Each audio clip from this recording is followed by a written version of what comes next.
Yo, yo, yo, Destination Debbie fam, how y'all living? I am excited for this episode of the All Gas Show because we are talking about college football's most lethal game wreckers for the upcoming 2020 season. I'm talking about guys that keep offensive and defensive coordinators up at night because no matter what you do, they are destined to burn you at some point in time. They're so versatile, their skill sets are so unique, and in dynasty leagues, we are drafting these guys. Regardless if you play in IDP leagues or not, this episode is going to be fun. Yes, I will talk about some defensive players. I've got a group of subscribers and followers who want to know who are the top linebackers coming out? Who do I need to be paying attention for my IDP leagues? But don't worry, those of you who don't participate in IDP leagues, you love football. So watching this show is only going to give you a leg up for your favorite NFL draft prospects because all of these guys are going to hear their names called early in their respective draft classes. Now, don't worry, I still am going to talk about some offensive game wreckers that you need to have on your radar for Debbie leagues and get ready for the upcoming Dynasty rookie drafts next year. So it's going to be a good show. My first love and passion is on the defensive side of the ball. So when I'm like overly enthused and excited to talk about this, that is why I played defensive back in college. Here's my picture right there. Yeah, played with Danny Woodhead. It was a fun time at Chadron State College. Love DBs, love defense, love offense, love dynasty. Want to help y'all be better in both. Let's get started, man. Drop the intro. You got barbecue back there, and you didn't invite me. Hurt my feelings. All right, the first game record that we're talking about is Dylan Moses, the inside linebacker out of the University of Alabama.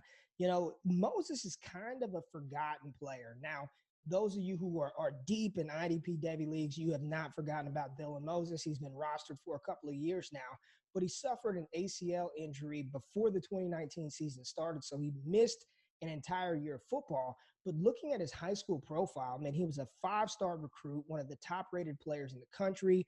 I mean, he's a guy that had been in the national spotlight for a very long time because, I mean, there are pictures of him from like sixth grade or seventh grade. He had offers from all of these colleges. He was built like a brick house, like a Mack truck at a young age, played running back. And then when he signed on with Alabama, they transitioned him to linebacker full-time. And Dylan Moses is an absolute dog. A lot of people thought he was going to come out this year in the 2020 NFL draft, but he decided to go back. There was some like controversy over that. He was in, then he was out, then he was in, and then he was out. Point is, he's back at Alabama. He's going to be 100%.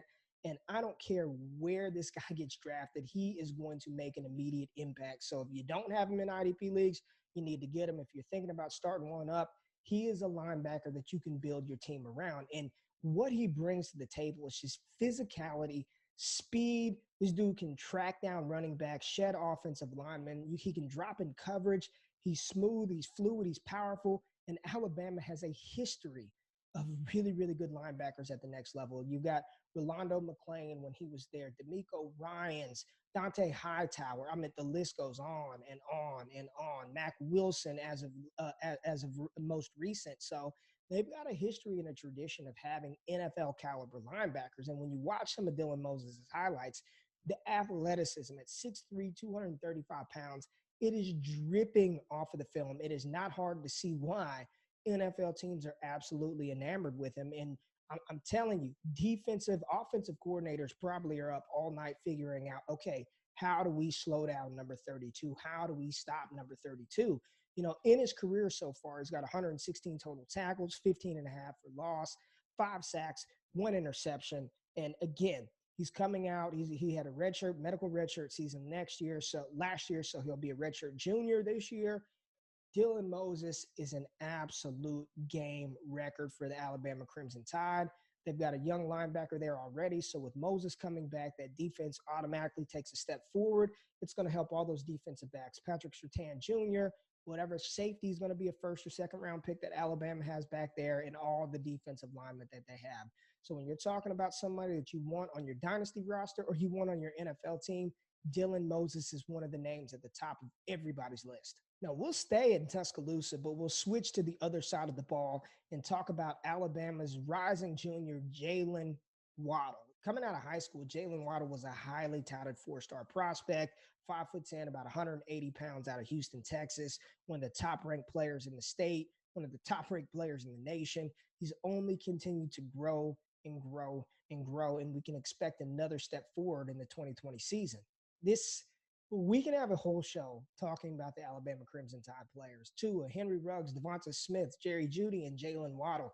It was almost like it was either Waddle or Smith was the player that was kind of being left out of the conversation when they were talking about the big three at Alabama, right? It's either Smith, Ruggs, and Jerry Jeudy, or Waddle, Ruggs, and Jerry Jeudy. So let me tell you a little bit about Jaylen Waddle. This guy right here, and this is no slight. I guess it is a slight. It could be, but it's no slight to Henry Ruggs. But Jaylen Waddle is so much more of a complete wide receiver, a complete player than Henry Ruggs. The dude was producing as a true freshman. Jaylen Waddle, 45 receptions, 848 yards, averaging 18.8 yards a catch, 7 TDs. But that's only a half of the story. Because the reason why Jaylen Waddle is on this list is if all else fails, if you phase him out of the receiving game, if he's not taking those jet sweeps and running the ball, he can dominate you in the special teams aspect. As a freshman, he had 233 punt return yards, 1 TD. Didn't return any kicks until this past season. 5 kick returns, 175 yards, 1 TD. That's on top of another 487 punt return yards and another touchdown. Jaylen Waddle, it is amazing how much acceleration Jaylen Waddle has. And with Henry Ruggs out of the picture, with Jerry Jeudy out of the picture, it's him and Devonta Smith, Mac Jones, and Najee Harris. Jaylen Waddle is going to have a chance to put his talents on full display for the world to see this fall. And for those of you who hadn't seen Jaylen Waddle or don't know much about him, he's every bit as fast as Henry Ruggs. He's faster than Jerry Jeudy. He has extreme acceleration. The dude is an absolute baller. In 2019, he only had 590 receiving yards, six touchdowns on the season, but I fully expect his junior year production to skyrocket. His stock is going to soar. And Jaylen Waddle is a player that we're going to be talking about in the first round of the NFL draft. Currently, my number 4 ranked wide receiver in the 2021 class, Jaylen Waddle, keeping defensive coordinators up at night because he is an absolute game wrecker. Let's stay in the SEC, but head to Louisiana to talk about the defending champs, the LSU Tigers. They got a lot of game wreckers on that team, but I don't think any of them are as important or any of them have the ability to absolutely shut out an opposing team's best wide receiver the way that Derek Stingley Jr. can. Derek Stingley Jr., DSJ, 5-star recruit, one of the best prospects of all time, top player in the nation coming out, and he did not disappoint at LSU as a freshman.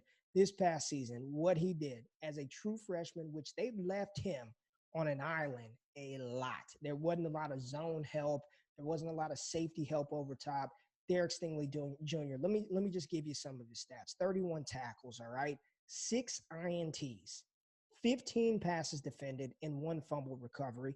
Led the SEC in passes defended, was 3rd in the SEC in punt returns with 17, 5th with punt return yards, number 1 in the SEC in interceptions, and a consensus 2019 All-American. That is what a true freshman cornerback. And let me tell you, I played corner. I didn't have an ounce of the talent that Derek Stingley Jr. has, but that outside of maybe the quarterback position is probably the hardest freaking position to play in football. You are one-on-one, mano-a-mano. The wide receiver knows where he wants to go. You hope you know where the wide receiver wants to go. And Derek Stingley Jr., his ability to completely erase players is he doesn't panic. There are plays where he's kind of beaten right off of the line of scrimmage, but because he's so composed and technically sound, he's able to play catch up. He's got good speed, good enough speed to catch up the receivers that passed him up, get his body in position, get his head around, and make plays in the secondary. Now, I don't know how much, cornerbacks are valued in IDP leagues. I don't know that. I would assume you want players who are making a lot of tackles, getting a lot of sacks, and maybe interceptions are astronomically high. Like they count for a lot of points. I don't really know how that works out, but I know that Derek Stingley Jr. is an absolute game wrecker. And if you want to turn on a game where you just see 2 giants going back and forth, two stud freshmen who are both probably going to be top 15 picks in the NFL draft in 2022. Go watch LSU versus Georgia. Derek Stingley Jr. versus George Pickens was box office must-see TV. It was like a heavyweight fight. Pickens would get Stingley, Stingley would get Pickens. It was just a great battle between two young freshmen. Derek Stingley Jr. keeping offensive coordinators up at night and making opposing wide receivers quiver. He is an absolute game wrecker, ready to see him take off even more in the 2020 season. You know, I could have just called this show the SEC Game Wreckers because I'm staying down south, but I'm going to the swamp. We're going to Florida to talk about Florida's tight end, my tight end one, Kyle Pitts. He's a tight end. He's a wide receiver. His designation is tight end, but this dude plays like a wide receiver. Kyle Pitts coming out of high school, four-star kid. You know, he was a top 200 player.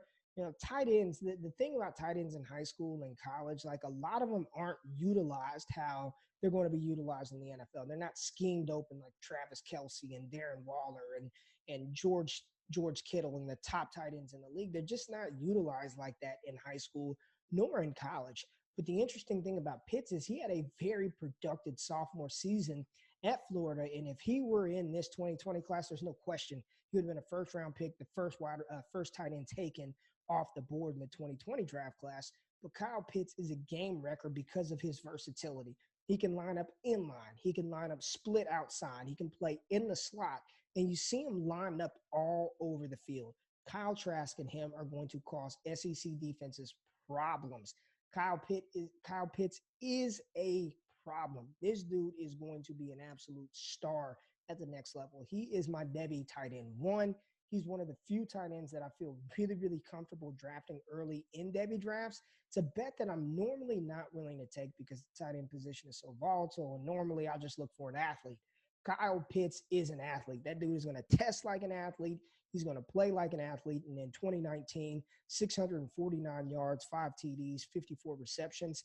He's a stud. Kyle Pitts is a stud. And for those of you who participate in tight end premium leagues, tight end premium Devy leagues, he's a guy that you've got to do everything in your power to acquire because I think he reminds me of a Jimmy Graham type and even more athletic than Jimmy Graham was coming out of Miami. So Kyle Pitts, game wrecker, his versatility, his size, his playmaking ability, his athleticism.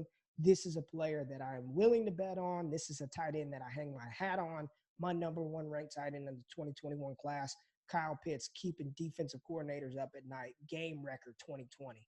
All right, we're out of the SEC. We are done. We are done. We are going to the Northeast to talk about Penn State linebacker Micah Parsons, 5-star recruit out of high school, 6'3", 235 pounds. I think he's up to like 240 something right now. But Micah Parsons, oh my gosh, this dude is scary. Number 11. He kind of reminds you want to think back for those of you who know history, football history. If you can go back, there was another number 11 at Penn State that was really, really good. Played for the Washington Redskins for some years. I'm not comparing him to LeVar Arrington. I'm just saying Micah Parsons is a stud. He is an absolute dog. Playmaker, versatile. If you want to just see some bone-crushing hits, turn on some of his highlights. Look at the Penn State games. This dude is fearless. I've seen him run down running backs. He's running down Justin Fields on a clip I'm about to show. I mean, Micah Parsons, yeah, he is the definition of game wrecker, and he's going to be somebody who is scoring a ton of points in your IDP leagues because he's going to rack up a lot of tackles. You know, over his past couple of years, in 2018, 82 tackles, four sacks. In 2019, he took it to a whole new level with 109 total tackles, 14 tackles for a loss, and 5 sacks. And that's coming from an outside linebacker. You know, his primary role isn't in that Penn State defense to rush the passer, but because of his instincts, because of his athleticism, you see him jumping around offensive linemen, pushing people out of the way. This dude is scary. This Micah Parsons, you know, I saw a tweet today that somebody said Micah Parsons is better than Isaiah Simmons, and it's not even close. As a linebacker, probably. You know, I think Isaiah Simmons is a freak athlete. I don't know if Micah Parsons is that level of an athlete. he's definitely not as versatile. He's not playing safety and cornerback and all of that stuff. But when you're just talking about a defensive player who's going to come in there and bust offensive linemen in the face, scare the hell out of running backs, and chase down quarterbacks, Micah Parsons is somebody that you want. Devi IDP, make sure you grab him. If you're in IDP leagues, try to trade for him because Micah Parsons is going to be a first-round pick. He's going to be a stud. He's a game wrecker, and college football is not ready for what he has to bring in 2020. Micah Parsons, game wrecker. All right, let's go to the opposite side of the country. Let's fly all the way west and go to Eugene, Oregon to talk about Kayvon Thibodeaux. Listen, I'm going to make a bold proclamation right now, and I'm not saying that right now at this stage of his career he is better than said player. But when it's all said and done, I think we can be talking about Kayvon Thibodeaux as a better prospect than Chase Young when it's all said and done. This guy coming out of high school is one of the top high school recruits of all time. 24/7 Sports has him as the 49th ranked high school prospect ever. He was the number 2 ranked player in the 2019 class, went to Oregon, and he did not disappoint in his first season in Eugene. At 6'4.5", 6'5", it's about 240 pounds. I think Oregon has him listed at 240, 245. He didn't even play like a full starter complimentary role as a freshman. He had to earn his stripes, right? The freshman's got to earn his stripes. But when he came on with a vengeance. And to end the season as a freshman with 14 tackles for the loss and 9 sacks, 35 total tackles, Kayvon Thibodeaux, he's so good. The dude, his explosive first step is ridiculous.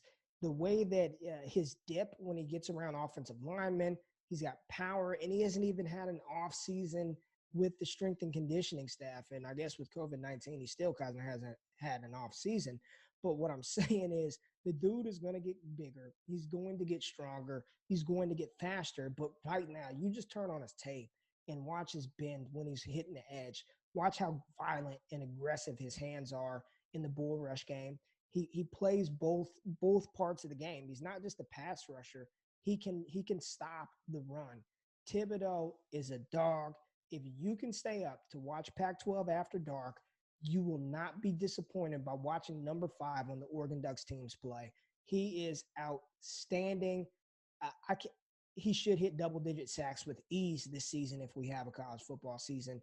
Thibodeaux, game wrecker, true freshman, 2022 draft eligible, and we're looking at a potential top 5 pick with this player. So make sure sacks, tackles for a loss, forced fumbles, IDP Devi, grab Thibodeaux ASAP. Game wrecker extraordinaire. All right, and the last guy that we're talking about is the game wrecker of all game wreckers, Rondale Moore, the forgotten man out of Purdue. Everyone just keeps bumping him down. This is a show that supports Rondale Moore. We stand with Rondale Moore. I don't care how tall he is. I don't care how much he weighs.